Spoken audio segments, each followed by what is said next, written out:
In a dusty slum on the edge of a busy city lived a young boy named Arin.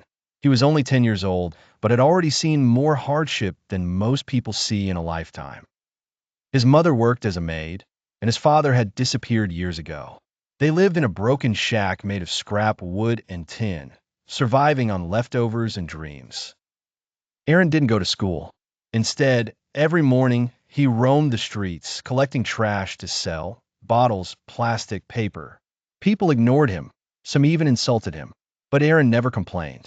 Deep inside, he had a spark, the belief that he was meant for something more. One day, while digging through a garbage heap, Arin found a broken laptop. The screen was cracked, the keyboard was missing buttons, and the battery was gone. Most would have thrown it away. But to Arin, it was treasure. He took it home, cleaned it for hours, and kept it like a prize. Though it didn't turn on, it made him curious. "What does a laptop do?" he asked his mother. She replied with a tired smile, "It's how people learn, work, and connect to the world." That night, under the dim light of a single candle, Arin made a decision. He would fix the laptop. He didn't have tools, but he had determination. He collected wires, parts from broken toys, and tiny batteries from old devices. It took him 3 months. Finally, one evening, the screen flickered.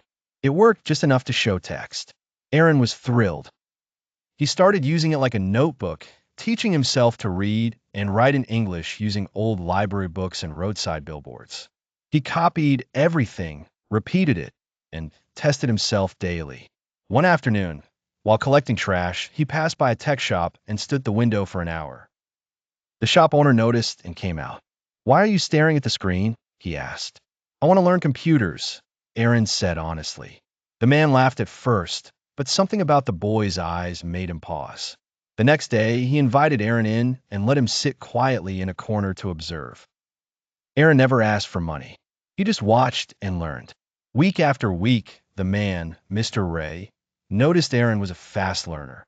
He began teaching him programming basics, fixing hardware, and software installation. By the age of 15, Arin was repairing computers better than most adults. At 17, he built his own website from scratch, offering repair services and tutorials for students from poor areas like his. He used his old laptop as a symbol and named the site From Trash to Triumph. His story spread. Local news picked it up, then national media, and eventually tech giants. He received scholarship offers, sponsorships, and invitations to speak at international conferences. But Arin never forgot his roots. He used his money to build a free tech school in his old neighborhood, teaching kids how to code, fix electronics, and dream bigger. He gave every student a broken device and challenged them to bring it back to life, just like he did.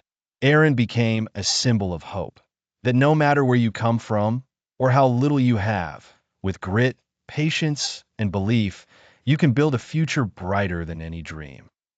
Moral: you don't need perfect tools or a perfect life to achieve greatness. You just need persistence, belief, and the courage to start with what you have.